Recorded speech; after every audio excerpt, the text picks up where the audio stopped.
Kylie Jenner je bila tarča civilne tožbe strani nekdanje zaposlene. Njena nekdanja gospodinja je kozmetično mogulko obtožila rasne in verske diskriminacije, trdi.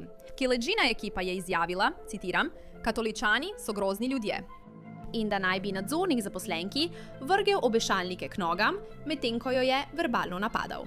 To je skandal, ki ga predstavlja Law and Crime. Sem Sierra Gillespie.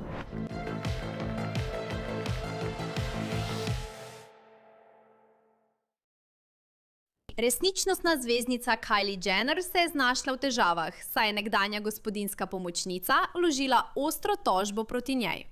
In tukaj je dolg seznam obtožb proti Kylie in njenemu podjetju, vključno z rasno diskriminacijo in nadlegovanjem, versko diskriminacijo, diskriminacijo zaradi invalidnosti ter povračilnimi ukrepi.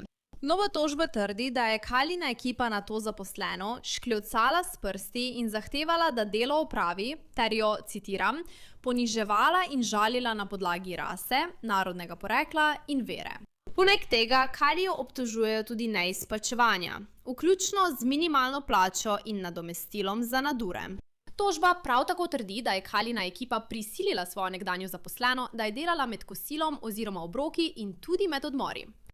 Današnji škandal nas popelje v Hidden Hills v Kaliforniji. To je razkošna, zaprta skupnost v zahodnem Los Angelesu in dom Kylie Jenner. In ko rečem dom, mislim, da je to ena od številnih Kylijinih hiš, vendar je to glavno prizorišče nekaterih obtožb proti njej. Te obtožbe je zdaj podala ženska po imenu Angelica Hernandez Vazquez. To je nekdanja Kylijina gospodinja. In po navedbah civilne tožbe, ki jo je Angelikin odvetniški tim vložil 17. aprila, je Angelika začela delati za Kylijin tim 10. septembra 2024. Angelika je bila zaposlena kot gospodinja in je približno teden dni preživela v Kylijini rezidenci v Beverly Hillsu, preden so jo 17. septembra 2024 premestili v hišo v Hidden Hillsu. In tam naj bi se težave domnevno začele. Po navedbah tožbe je bila tožnica, torej Angelika, že prvi dan v rezidenci Hidden Hills deležna sovražnosti in izključevanja. V celoti tožbi se Angelika sklicuje na nekaj glavnih zaposlenih pri Kylie, ki so opravljali nadzorne naloge. Njihovi priimki niso navedeni, so pa njihova imena. Tu sta Patsy, ki je bila glavna gospodinja, in Elsie, ki je delala kot druga nadzornica. V času svoje zaposlitve je bila tožnica izpostavljena hudemu in vse splošnemu nadlegovanju strani predstavnikov toženih, vključno s Patsy in Elsie. Po njeni tožbi je bila Angelika redno dodeljena najtežjim in najmanj zaželenim nalogam v domu ter izključena iz ekipe za gospodinjstvo. Bila je izpostavljena zastraševanju in ponižujočemu ravnanju ter javno omalovaževana in poniževana zaradi svoje rase, narodnega porekla in vere. Angelika je Salvadorčanka in verna katoličanka. Med svojim delom pri Kylie je povedala, da je bila edina zaposlena iz Salvadorja. In po besedah Angelike je bilo to uporabljeno proti njej.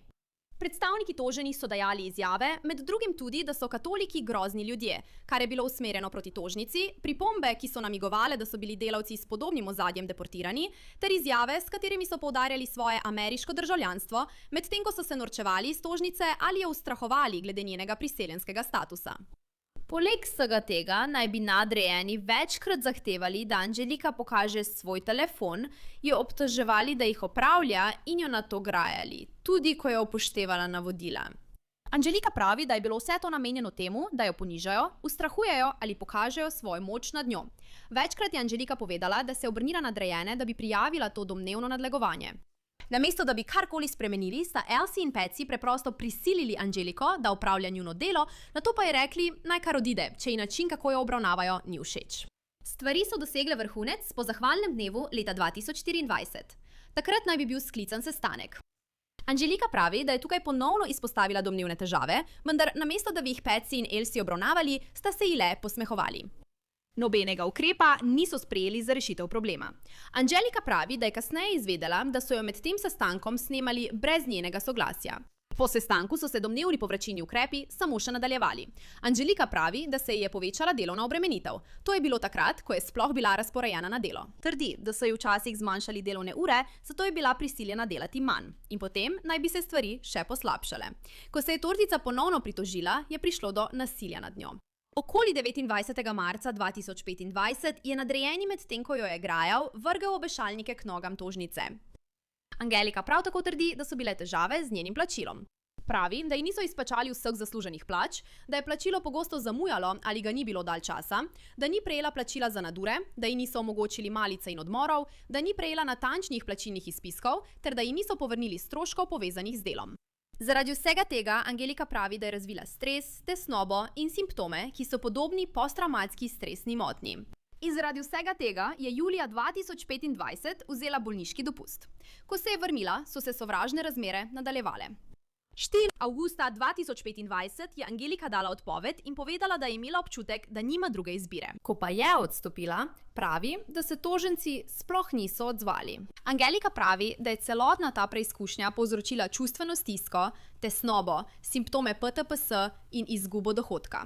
Med toženci v tožbi navaja Kylie Jenner kot korporacijo in posameznico TriStar Services, La Maison, Family Services ter 25 neimenovanih oseb. V tožbi Angelika navaja 25 različnih zahtevkov, med njimi diskriminacija in nadlegovanje zaradi narodnega izvora, diskriminacija in nadlegovanje zaradi rase, diskriminacija in nadlegovanje zaradi vere, povračilni ukrepi zaradi prijave nepravilnosti, neizplačilo plače, neupravičena odpoved in namerno povzročanje čustvene stiske. Angelika pravi, da je upravičena do kaznovalnih in povračilnih odškodnin, vendar ne navaja zneska. Vendar pa ima eno glavno zahtevo – sojenje pred poroto. V njeni tožbi piše: tožnica s tem zahteva sojenje pred poroto za vse navedene tožbene razloge. Prav, zahteva sojenje pred poroto. Ampak ali se bo to res zgodilo? Mislim, že smo videli slavne osebe na sodišču, ampak kakšne so res možnosti, da se to zgodi? Še enkrat, ali ta primer sploh drži vodo? Povabimo današnjega strokovnega gosta, da mu zastavimo to vprašanje in še mnoga druga. To je odvetnik Ron Zambrano. Hvala, da ste danes z nami, Ron. In v redu, moje prvo vprašanje za vas. Kakšni so vaši prvi vtisi? Menite, da ta tožba drži? Ima veliko tožbenih zahtevkov, več kot 20, to je bil moj prvi vtis. Samo nadaljeval sem po tem seznamu in to je, kot bi rekli, zmečeš vse mogoče v tožbo in vidiš, kaj bo obstalo. To ni ravno moj stil. Nekateri imajo drugačen pristop. Rekel bi, da bo polovica teh zahtevkov nekako odstranjena ali zmanjšana, bodisi zgodaj ali kasneje. To je okorno, preveč okorno. In tudi, kar mislim, da me boste vprašali, je osebna odgovornost gospodične Jenner, ker je imenovana, njeno ime je tam dvakrat, kaj ne? Enkrat kot korporacija, drugič kot posameznica. In ne vidim, kje naj bi ona kot posameznica naredila kaj narobe. Tako da bo to verjetno še ena točka, ki bo odpadla. To ni velika tožba v smislu, da ni zelo obsežna glede dejstev. Veste, dejstvo, če je to res, je grozno. Ne? Če je res, potem to res ni dobro delovno okolje. Ampak je pač toliko zahtevkov in zato je taka, veste, zato ima več kot 30 strani. Ja, ko sem šla skozi, imajo prvo stran, kjer so navedene vse obtožbe, potem pa se nadaljujejo še na drugo stran, ker jih je toliko. In sem si mislila, wow, v redu, torej se tukaj res veliko dogaja. Ampak na prvi strani, pogovoriva se o tem, omenila si to, tukaj so navedeni toženci. Piše Kylie Jenner, posameznica, in potem Kylie Jenner, korporacija. Torej, odprla sem tožbo in sem si mislila, o moj bog, kaj je Kylie Jenner naredila? In berem naprej, obračam strani. To je kot v žarovanju, kjer je ves čas napisano: samo delo in nič zabave naredi Jacka dolgočasnega. Znova in znova. Kaj naprej berem in potem ugotovim, počakaj, proti Kylie sami sploh ni nobenih obtožb. Za vse naj bi bile odgovorne njene gospodinje, oziroma drugi zaposleni, ki naj bi bili, rasno diskriminatorni in podobno. Ampak Kylie sama, zakaj bi bila sploh navedena, če sploh ni resnično vključena v tožbo? Lahko sta dve stvari. Prva je, da je bilo to namerno storjeno, da bi pritegnili medijsko pozornost, kot se je tudi zgodilo, čeprav to ni bilo potrebno, ker je bila že navedena kot podjetje. Še vedno Kylie Jenner Incorporated. Ali pa so preprosto pozabili njeno ime odstraniti posebej. In razlog, zakaj mislim, da je verjetno slednje, je ta, da bo prva stvar, ki jo bo odvetnik, ki bo zastopal gospodično Jenner naredil, verjetno nekaj običajnega. Pisarne, ki zastopajo slavne osebe na območju Los Angelesa. Marty Singer mi pride na misel. Napadli bodo tožbo s Stationov ugovorom, kjer bodo trdili, da ni nobenih dejstev proti Kylie kot posameznici in zato ne bi smela biti toženka. In kot je trenutno napisano, mislim, da bi bil ta ugovor sprejet. Ne, da potem ne bi bila še vedno pod stresom, saj je njeno podjetje še vedno opleteno. Ampak veste, to bi bila delna zmaga. In sodnik bi rekel, zakaj je ona navedena kot posameznica, če pa ni nobenih dejstev, ki bi jo kot posameznico povezovala s tem. To je nekako tisto, o čemer sem razmišljala, ko sem to prebirala. Ker tudi omenjajo, da ima Kylie več domov. Torej, očitno potuje po svetu. Vem, da je vključena v veliko različnih podjetij. Sprašujem se, ali se je to morda zgodilo popolnoma brez njenega vedenja in je zdaj kot, počakajte malo, sploh nisem vedela, da se je to zgodilo. Zakaj sem zdaj jaz spletena v vse to? Torej, če sem na drugi strani, če sem v obrambni ekipi Kylie, se sprašujem, ali bi rekla kaj takega. V redu, ta ženska, tožnica, ki je vložila tožbo, očitno ve, da je Kylie Jenner milijonarka. Nekoč je bila celo na seznamu najmlajših milijardark na svetu. Veš, ima veliko denarja na računu. Morda pa preprosto lovi Kylie zaradi vsega tega denarja. Ali je to nekaj, o čemer bi razmišljala Kyliena ekipa? Ja, mislim, da bi iz perspektive gospodične Jenner, iz narativne perspektive, to bilo tisto, kar bi morala početi, kaj ne? Kot da je ta primer nesmiseln. Veste, omenjen sem tukaj, in ni nobenih dejstev povezanih s tem, kaj sem naredil kot posameznik. To je samo poskus priti do denarja. In to je običajno tisto, kar naredijo vsi slavni toženci, da gre običajno za poskus priti do denarja, pred čimer vedno opozarjam, ker če bi svetoval, bi rekel, naj gre. Nisem bil tam, ampak če so te tako obravnavali v moji odsotnosti, to ni v redu. In bom poskrbel, da bodo vsi obravnavani dostojanstveno. To nisem bil jaz, ker mi nisi ničesar očital, saj verjamem, da si vsak zasluži dostojanstvo, ne glede na to, kje je v življenju. Ampak če so bili ljudje za mojim hrbtom, ki so uporabljali mojo avtoriteto, da so te tako obravnavali, to ni v redu. To bi naredil jaz. Veš, to bi svetoval tudi jaz. Ampak verjetno se bodo zelo, zelo ostro odzvali proti tej tožnici in rekli, da gre samo za pohlep po denarju, da ni nič narobe in da je vse v redu ter da ni treba ničesar spreminjati. Kar pa po mojem mnenju ni dobra zgodba. Ampak, veš, kaj pa jaz vem? Mislim, je zapleteno, ne? Ker so obtožbe tukaj kar resne. Ena od obtožb je, da je nekdo vanjo metal obešalnika, veš, jo na nek način fizično napadal. Druga obtožba je, da je rekla nekaj v smislu, veš, katoličani so grozni ljudje ali salvadorske ženske, ti si edina. Veš, res precej negativne stvari o tej ženski, njenih prepričanjih, o tem, kdo je, o njenem telesu, stvari, ki jih mečajo vanjo. Vse to je grozno. Ampak spet, ne vem, če je Kylie nujno odgovorna za vse to. Govorili smo o tem, da gre za pobiranje denarja. Kar pa mi je bilo zanimivo je, da nisem videla nobenega zneska. Včasih, ko pregledujem in berem te civilne primere, še posebej v primeru P. Diddyja, je bilo toliko civilnih tožb, ki so prišle ven. In ljudje so zahtevali, mislim, nore vsote denarja. Mislim, da mi pripada določena vsota odškodnine, ampak v tej tožbi nisem videla nobene številke. Je to kaj nenavadnega? Kakšno je tvoje mnenje o tem? Odvisno je od pristojnosti. V Kaliforniji ni zahteve, da moraš navesti dejansko številko, ko vložiš tožbo na sodišču zvezne države. Torej, dokler izpolniš druge dejanske in pravne pogoje, če jih označiš, je vse v redu. Kar se tiče številke, pa ni treba, da je vključena. Mislim, jaz tega ne počnem, ker se stvari spreminjajo, kaj ne?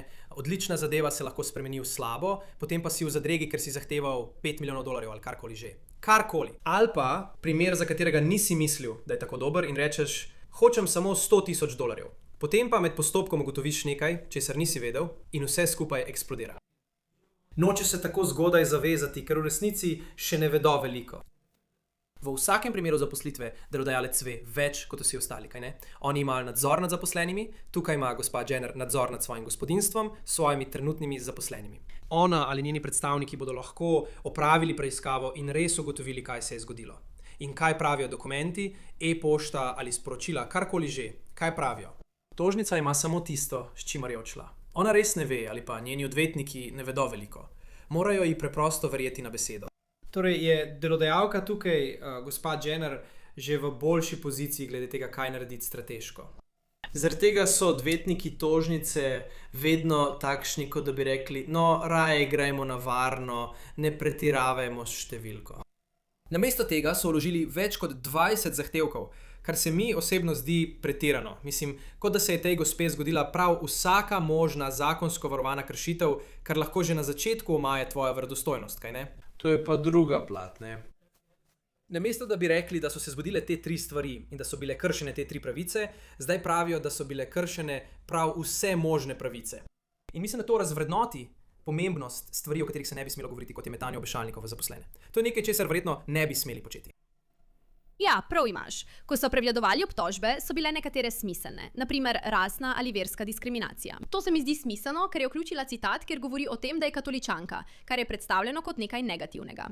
Ena izmed drugih obtožb, ki jih je navedla, pa je povračilni ukrepi proti žvižgaču. In bila sem kot, čakaj, kje je to sploh bilo omenjeno? Mislim, da imaš prav. Tudi sama menim, da je tukaj morda res veliko obtožb. Raztezajo se čez dve strani. Tukaj se dogaja kar veliko stvari. Morda pa želi pokriti vse možnosti in si zagotoviti, da bo iz tega kaj imela. In mislim, da je to tudi moje naslednje vprašanje. Ko poročam, večinoma pokrivam kazensko plat stvari. Torej, običajno vemo, da je dokazno breme na tožilstvu. Kaj to pomeni za civilno plat stvari? Ker, kot si omenila Kylie, toženka tukaj, torej delodajalka, ve več kot tožnica, ki je to vložila. Tako ima na nek način prednost. Kako se to izide na sodišču glede dokaznega bremena in vsega tega? Kakšne so razlike? To je odlično vprašanje. In nekaj, na kar moramo porotnike na sojenju vedno opomniti, da to ni kazensko sojenje, ker je na televiziji pogosto, veste, onkraj razumnega dvoma. Ampak s tem se v civilnih zadevah ne ukvarjamo. V civilnih zadevah je stvar obrnjena na glavo. Tožnik ima dokazno breme. Ne? Torej, tukaj ima tožnik dokazno breme. In to breme ni onkraj razumnega dvoma. Breme je tisto, kar imenujemo pretežnost dokazov. In za tiste med nami, ki smo bili kdaj na sojenju ali vodimo sojenja, je to res kot tehtnice pravice. To je kot da imaš rahlo več, recimo 51%, in si izpolnil dokazno breme. Torej, je to dokaj lahko breme za tožnico, dokler ima dejstva, ki jih lahko predstavi poroti, da ji pomagajo. Okay, ne? Lahko vam povem takoj, ni dobra ideja prositi poroto, naj odloča o več kot 20 zahtevkih. Porota bo rekla, to je preveč, ne morem slediti, kaj ne? To je preveč. To se bo zmanjšalo. Za tiste stvari, kot ste rekli, povračilni ukrepi proti žvižgaču, tega v resnični zgodbi nisem zares opazil. Tako da je to še nekaj, kar bodo Kyleni odvetniki izpodbijali, rekli bo, da ni nobenih dejstev. Od začetka ni nobenih dejstev. Ta primer bi moral biti, veste, ta zahtevek bi moral biti zavrnjen. In to ne bo edini zahtevek, ki bo napaden. In mislim, da bo sodnik rekel, ja, zakaj je to tukaj, ne vidim ničesar tukaj. Ja, to ne vem. In veste, ko gremo skozi in govorimo o civilni strani stvari, se mi misli vračajo nazaj v dneve sojenja Johnnyju Deppu proti Amber Heard, ker je to morda bil največji proces po OJ-ju. In ni bil kazenski, bil je civilni. Tako da se vračam nazaj in poskušam se spomniti vsega iz tistega časa. In ena od stvari, ki so bile omenjene tukaj v tej tožbi, je, da tožnica Angelika trdi, da je upravičena oziroma si zasluži tako kaznovalne kot odškodnino za povračilo škode. In spomnim se, da sem se tega učila med primerom Didija, a mi je popolnoma ušlo iz glave. Mi lahko razložiš razliko med tema dvema? Seveda, ja, seveda. Torej, odškodnina je, ko tožnica prosi poroto, ali lahko dodelite denar. Da me povrnete v prvotno stanje. Ali z vidika čustvene stiske, skozi katero sem šla, ali denarja, ki sem ga izgubil. Ker sem bil tukaj, veste, bila je prisiljena dati odpoved. Kaj ne? Bil sem prisiljen dati odpoved. Od nekje v letu 2025 nisem zaslužil denarja. In veste, izračunajte to mesečno in mi to prosim dajte. To me odškoduje za mojo izgubo. Nepremoženjska škoda, čustvena stiska, na katero večina ljudi najprej pomisli, kaj ne? Človeška škoda, veste, skozi kaj sem šel. Kakšna je vrednost tega, da sem bil tam in je bil vame vržen obešalnik? Kakšna je vrednost tega? Ni določene vrednosti. O tem se moramo pogovoriti. In vi, porota, se o tem pogovorite. Karkoli porota odloči, da je vredno, da greš skozi to in dobiš odškodnino za to škodo, za to ponižanje, veste, recimo, da je to res, to ni prav prijeten občutek. In veste, o moj bog, kdo je? Veste, kako ponižujoče in razčlovečujoče je to? Samo za primer, samo za razpravo. Ta denar je nadomestilo, da se tožniku povrne škoda, kaj ne? Kot da bi hoteli popraviti škodo, ker, veste, ne moremo in ni več načela oko za oko, ker bi rekli, v redu, postavimo to gospo pred zid in vržemo obešalnik vanjo in zdaj je vse v redu. Tega ne počnemo. Gre samo za denar, ki bi lahko nadomestil škodo tožniku. To so odškodnine za povrnitev škode. Kaznovalne odškodnine so povezane s kaznovanjem toženca za ravnanje, za katerega porota ugotovi, in zdaj bom stvar še bolj zapletel, po jasnem in prepričljivem standardu, ki je nekoliko višji od standarda pretežne verjetnosti. da je delodajalec, torej Kylie Jenner Incorporated, kdorkoli že so ti ljudje, ker ni samo ona, kaj ne, ona je korporacija. Obstajajo ljudje, ki vodijo njeno gospodinjstvo, ne samo ona, so ravnali z zlobo, kaj ne, zlobnost, prevara, zatiranje njenih pravic tožnice. Torej, če se porota odloči, ja, ugotavljamo, da je delodajalec na visoki ravni res poskušal zatirati njene pravice. Morali bi kaznovati podjetje že zato, da je to storilo. Torej, že smo ji povrnili škodo. To je porota. Povrnili smo ji škodo z odškodnino za škodo. Zdaj želimo delodajalcu dati lekcijo in to so kaznovalne odškodnine. To je denar za kazen. To je razlika. V redu, razumem, vidim, kako se ti dve stvari razlikujeta. In res je zmedeno. Mislim, da sem se celo sama zmotila pred trenutkom, ko sem rekla Didi, medtem ko sem govorila o Johnnyju Deppu. Tukaj se dogaja toliko različnih stvari, da če bo to šlo na sojenje pred poroto, mislim, res si dobro razložila razlike, ampak vem, da imajo porotniki res pomembno nalogo, ko morajo upoštevati kaj takega. Res bodo morali biti pozorni, se osredotočiti in imeti vse dokaze v mislih, ko bodo odločali o takšni zadevi. Je kar zapleteno. In res me zanima, tožnica je v svoji tožbi posebej zahtevala sojenje pred poroto. Ampak glede na to, kar sva rekli, ne vem, če je Kylija res smiselno imeti kot toženko tukaj. Ne vem, če je bilo sploh kakšno dokazilo, ki bi res pokazalo, da je Kylie Jenner sama storila te domnevne stvari. Torej, mislim, da je to vprašanje na dveh ravneh. Misliš, da bo to zavrženo? Misliš, da bo Kylijina ekipa uspešno dosegla, da jo izločijo iz postopka in da ne bo več navedena kot toženka? Ali pa misliš, da bo šlo to na sojenje pred poroto? Torej, tvoje vprašanje zahteva dva načina odgovora oziroma dva pristopa. Torej, obramba bo zagotovo vložila tisto, kar sem prej opisal kot ugovor na tožbo. To je napad na samo tožbo, kjer pravijo, da določene navedbe nimajo dejstev, ki bi jih podprla, ali pa da domnevna dejstva niso zadostna. Najbolj očitna je tista proti gospodični Jenner kot posameznici, kaj ne? To je najbolj očitna. Vi ste jo prepoznali, jaz sem jo prepoznal. Sodnik bo vedno dal tožniku eno priložnost, da to popravi, kaj ne? Ker obstaja močno načelo javnega interesa, da bi moral imeti vsakdo možnost, da se njegove pritožbe obravnavajo po vsebini, kaj ne? Ne samo zaradi tehničnih razlogov. Lahko je preprosto, o moj bog, pozabili smo in potem je vse skupaj grozno. Ampak ne smeš lagati, ne moreš si preprosto izmisliti nečesa samo zato, da bi jo ohranil v postopku. Ne vem, če je to sploh vredno, to je druga razprava. Torej mislim osebno, ko to berem, da bo veliko teh tožbenih navedb, veste, vzamem to nazaj. Trenutno bo dober del tega, recimo 30%, 40% tega, preprosto zmanjšan skozi ta postopek. Opisujem ta postopek ugovora. Mislim, da po fazi zbiranja dokazov, ko so vsi zaslišani, vložijo tisto, kar imenujejo predlog za sodbo brez sojenja. In obstajajo dodatne tožbe, ker jih je preprosto preveč. Preprosto jih je preveč. In sodnik se bo nagibal k temu, da nekatere od teh stvari zavrže. Preprosto jih je preveč.